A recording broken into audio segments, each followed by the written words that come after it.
Magandang tanghali, magandang hapon na pala mga kabudingding. Ngayon meron tayong gagawin. Ito yung galing sa isang natin, kliyente natin galing sa Dumaguete. Isa ito sa pinadala niya. So, ang model ng... Actually, lahat ng pinadala niya mga board lang eh. Meron siyang isang pinadalang MacBook. Yun lang, tsaka yung the rest is video card. So ito, ang model nito is Asus X507UB. So yun ang model niya. So ang problema yata nito is motherboard. So try natin tong ayusin. Na-check ko na to, walang pumapasok na supply. Chinik ko to kahapon nung nag-upload ako ng video natin. Then nung na-check ko, upon checking, walang pumapasok na supply. So totally totally no power. So board problem talaga. So gawin natin, mag-check tayo ng mga niya. Try muna natin i-check yung primary rails niya para malaman natin kung good ang primary rails ng ating gagawin na laptop. Kasi mamaya may problema tayo sa primary rails, mas madali nating ma-check, makikita. So punta tayo sa first and second MOSFET natin, then yung buzzer mode na lang tayo para mas mabilis.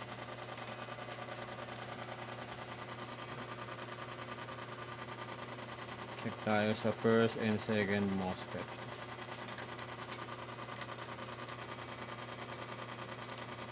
So check natin yung first MOSFET, yung input nya. So buzzer mode, wala tayong shorted sa unang MOSFET, yung sa nya sa kabilang line, wala rin. So good.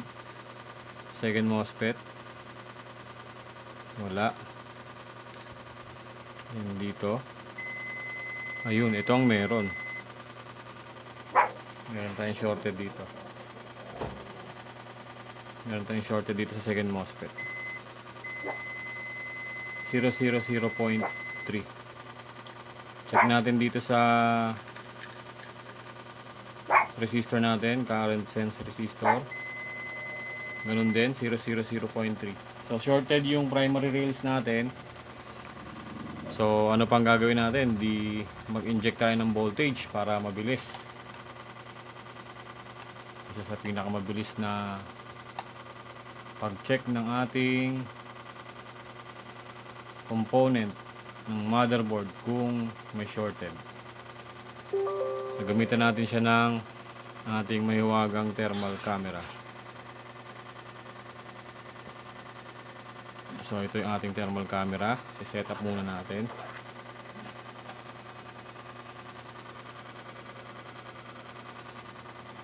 Kabit muna natin thermal camera natin.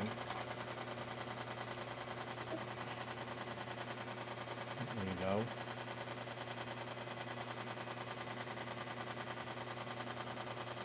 Set up natin si thermal camera.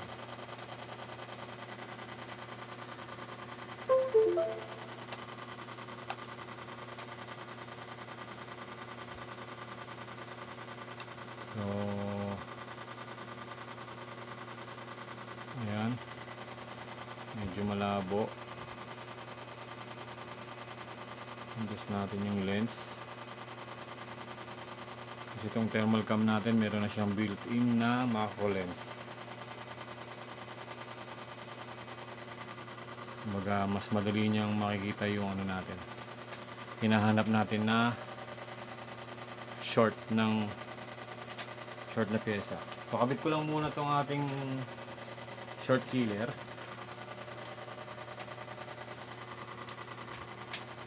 Set up natin ng 1.2 volts.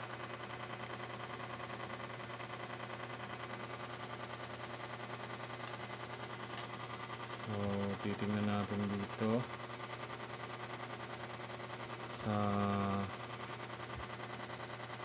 current resistor kung Meron tayong madidetect.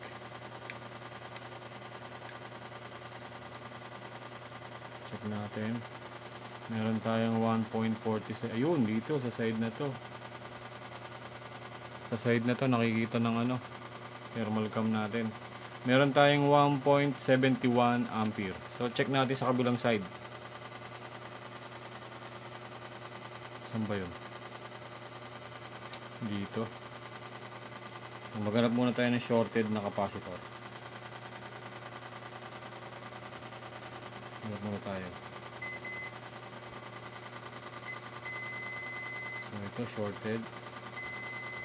Shorted to. Dito tayo mag-inject para makita natin.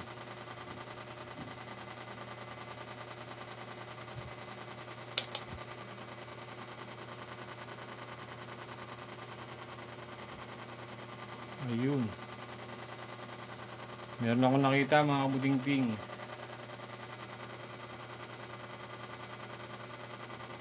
So ito yung nakikita niya.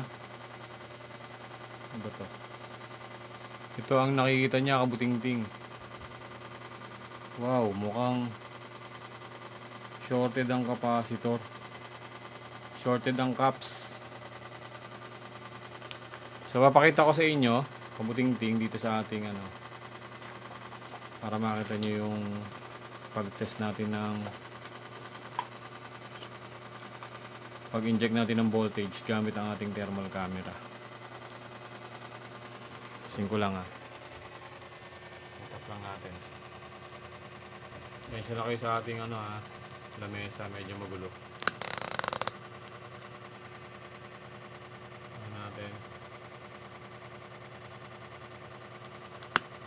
Ayan. Naka-zoom yan. So try natin siyang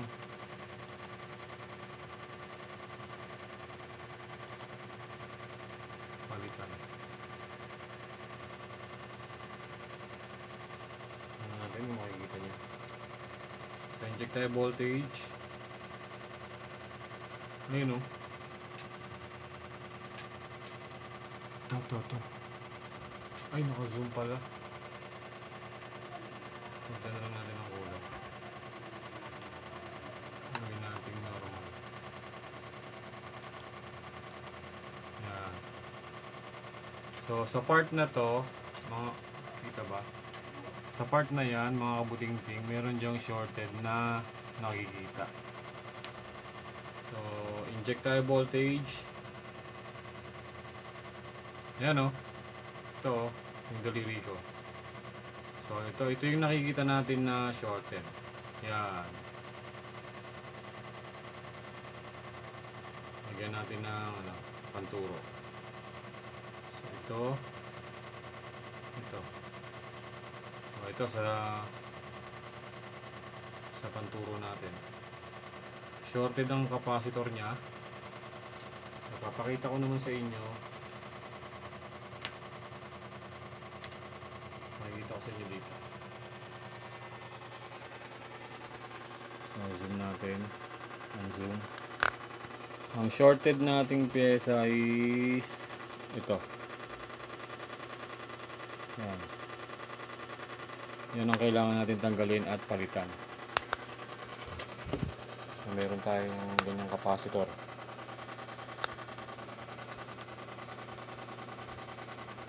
Yan.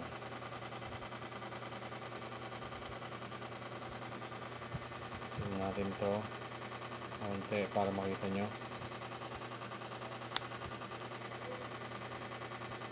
So itong side na to, yan yung capacitor na yan, tanggalin natin. Then after natin tanggalin, tingnan natin kung may short pa.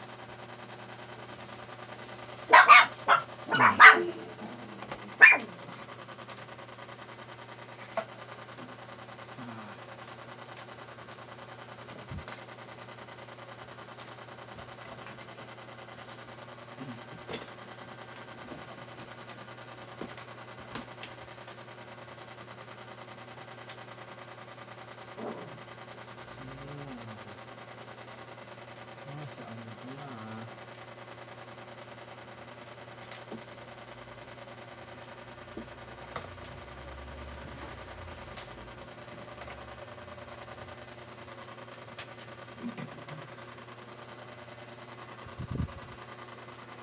Kapit natin yung ating ilaw. Yan. Para makita nyo. Ano ba yun? So, lagyan natin ng konting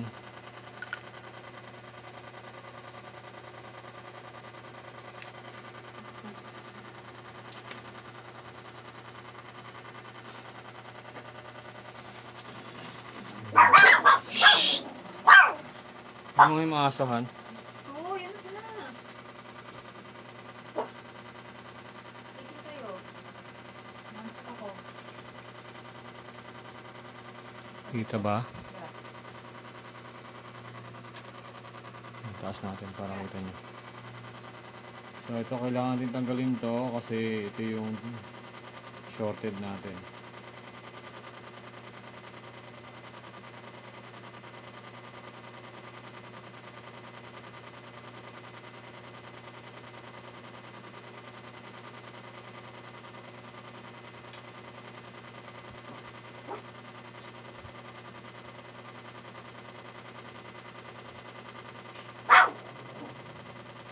Okay, sleep na kayo. Huwag kayo maingay.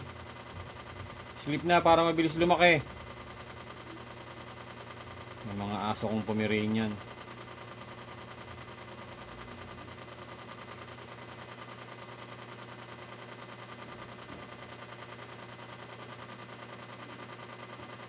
Yun. So natanggal na natin. Capacitor is out. So palamigin muna natin ng konti.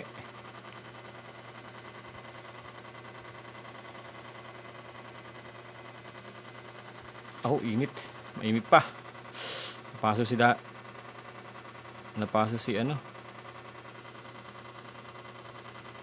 Napaso si Nabotas Tech.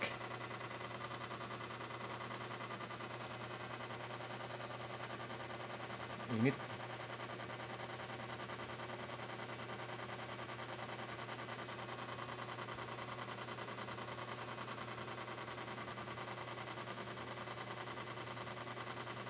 So palamigin lang muna natin. Then try nating i-test tong tinanggal nating capacitor. I-unzoom muna natin siya kasi naka-zoom. So testerin natin tong capacitor na ating tinanggal to. So para ma-check natin kung shorted. Zoom natin. Nasaan na ba yung capacitor na yan? Ito. Zoom natin yung capacitor. Yan. So, zoom natin.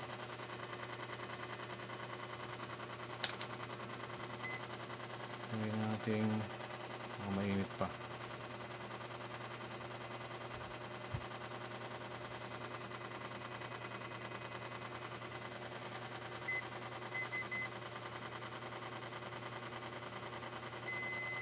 Ayun, shorted. Siya nga yung 0.3. So balik na rin natin.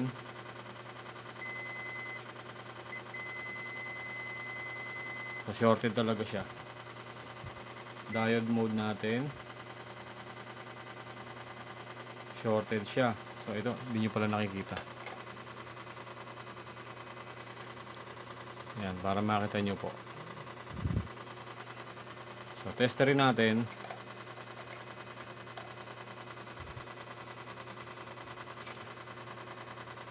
Kita naman eh. So testerin natin. Yan o. Naglobat pa.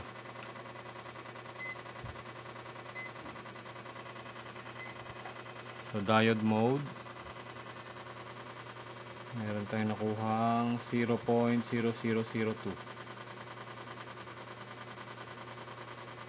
So shorted talaga siya. So resistance, ano tayo? Resistance mode. Ohms mode tayo, ohms mode. 0.002 shorted. Shorted yan. So syempre kung shorted yung nakuha natin, dapat hindi na tayo shorted dito sa dapat shorted dito sa ating primary rails sa current sense resistor natin. So this one, dapat hindi na tayo shorted dito.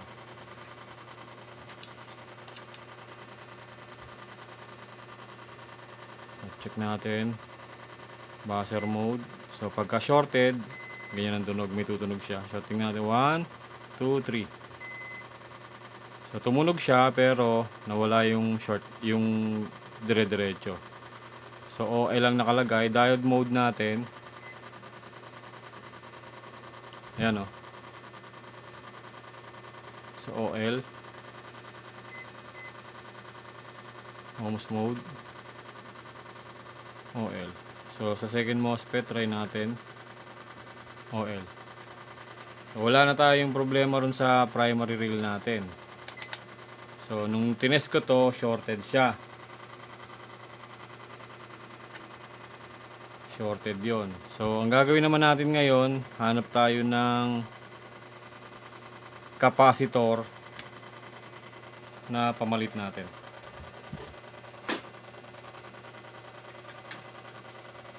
Wait lang mga kabuting-ting ha. Hanap muna tayo ng pamalit.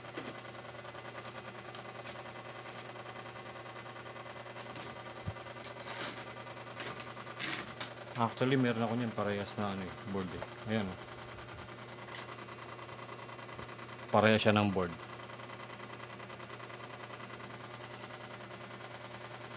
Pero ito, X507 UBR. Yung ating ginagawa ay X507 UB. So, ito kasi is i5 8 gen eh. Sa tingin ko mga i5, mga i5 or i3. 7th gen, mga ganun. So, kuha tayo ng ano. Tamang-tama, meron tayo ritong yan o. Meron tayong capacitor. So, check muna natin yung kukunin natin. Kung shorted. Para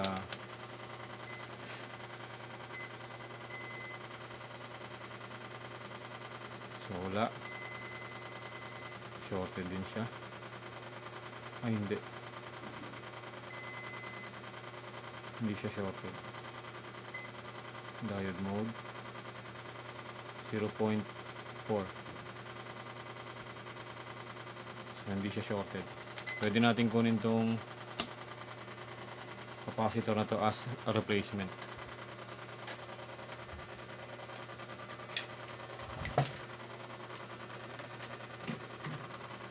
Then iti-test natin siya mamaya.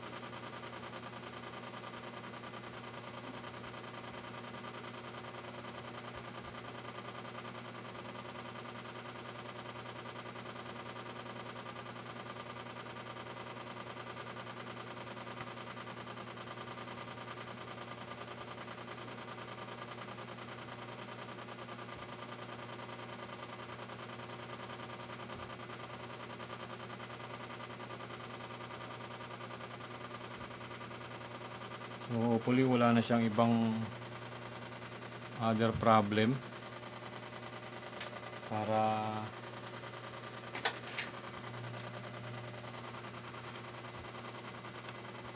meron na tayong ano, unang repair.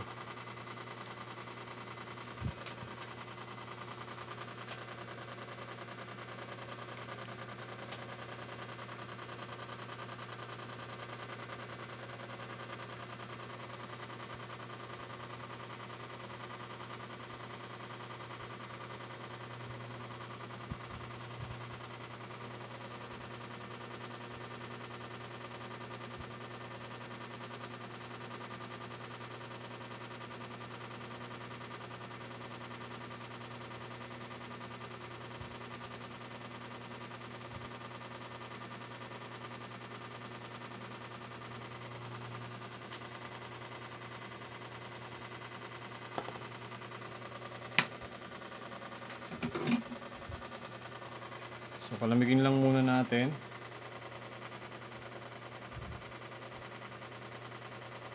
Then check natin ulit after paglamig. Pero pwede naman siya ma-check dito eh. Dito hindi mainit eh. Tingnan natin kung ano. Kasi medyo mainit pa eh.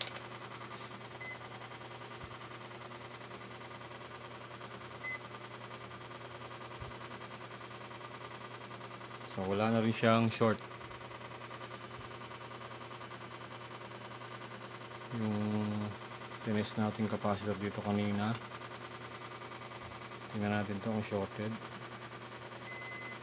So sa kabilang side, hindi. So nawala na. So wala na tayong short. Wala na tayong short dito. Ang gagawin natin naman ngayon is ititest natin siya. So hanap tayo ng RAM. Kasi wala tong RAM na kasunod eh. Wala siyang memory.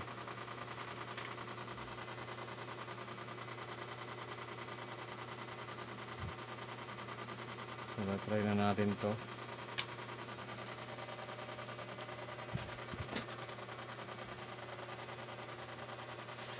Natin mabubuhay. Sana mabuhay.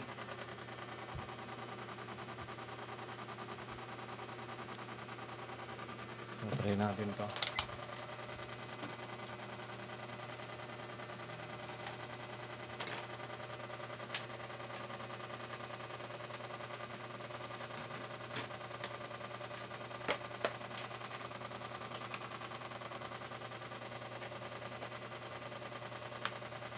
So, meron tayo ritong pang test kasi itong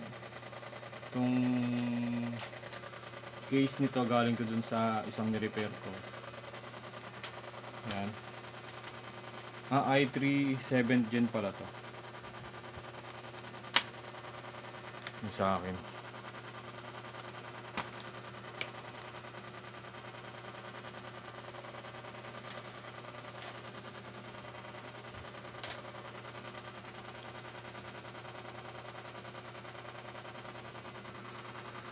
Tingnan natin kung mabubuhay siya rito.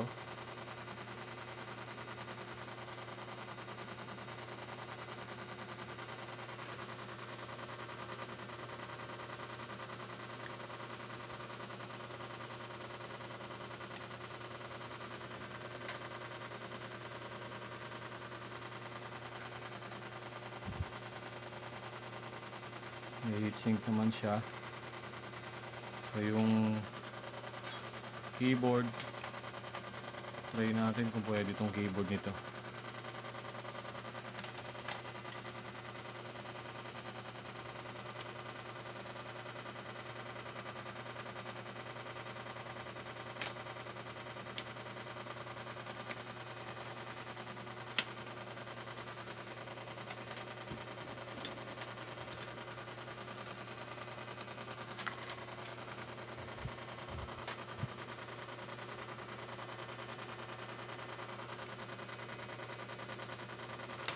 Sukat ah.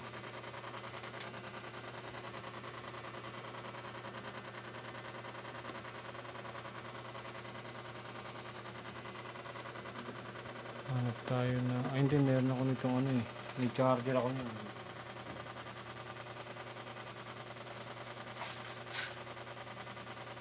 Ano kung nandito pa yung charger nito. Wala na.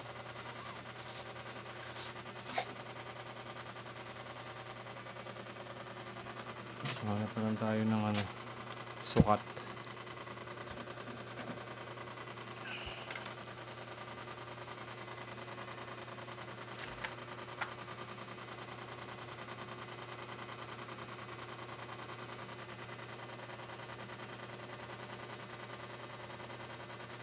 Tayo ng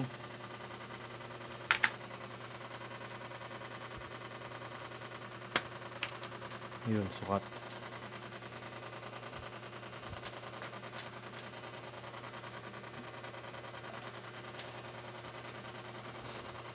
So try natin. Sana mabuhay.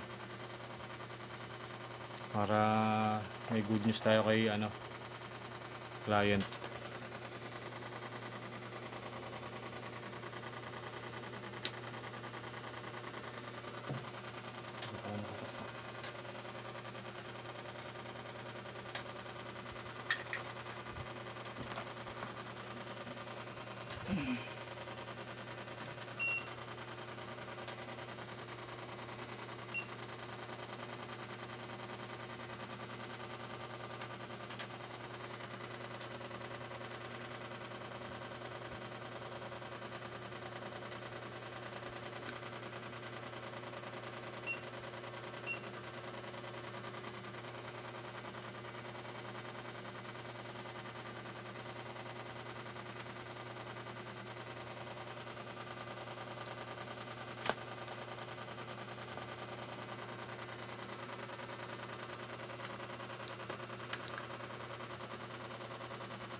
natin kabit tong ano, keyboard. Hindi ko nakikita eh.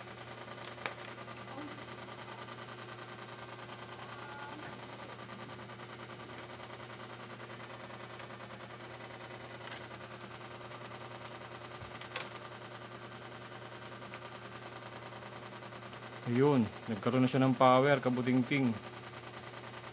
Kailangan lang natin ng... Ayun, nabuhay na siya, kabuting-ting. Yan, nabuhay na. Core i3 6 Gen pala siya. So, meron tayong isang nabuhay. Ayun. So, yun, good news to. Meron tayong isa. Core i3 6 Gen. So, matutuwa yung customer natin. Yan, pwede na natin itong ipakita sa kanya na meron tayong nagawa. Ito yung unang repair ko. Unang board din. So, hindi ko na ito patatagalin mga kabuting-ting kasi ano na siya, nabuhay na natin. Wala naman tayong, si client natin, wala naman siyang pinadalang LCD and other na kailangan niya. So, nataon lang na meron tayong ganitong modelo. So, yun. Yun lang mga kabuting-ting. Again, kung meron po kayong mga gustong ipa-repair, kahit po malayo kayo, pwede nyo pong Lalamove or Grab. Or kung malayo po kayo, katulad ni Sir Martin, taga Dumaguete pa to, pinadala sa atin via LBC. So, meron tayong nabuhay, Sir Martin. Unang repair. One down. So, yun. Again, shorted po yung motherboard nito, no power, nung ni-repair natin. Ang cost ng ano niya, ng pagiging no power is shorted capacitor. So, yun lang. Again, maraming salamat mga kabuting-ting. Meron pa tayong susunod na na repair after nito. So, ito itatabi ko na muna to para meron na tayong papakita kay client. So, yun, salamat po mga kabuting-ting. Happy weekend po. Bye-bye.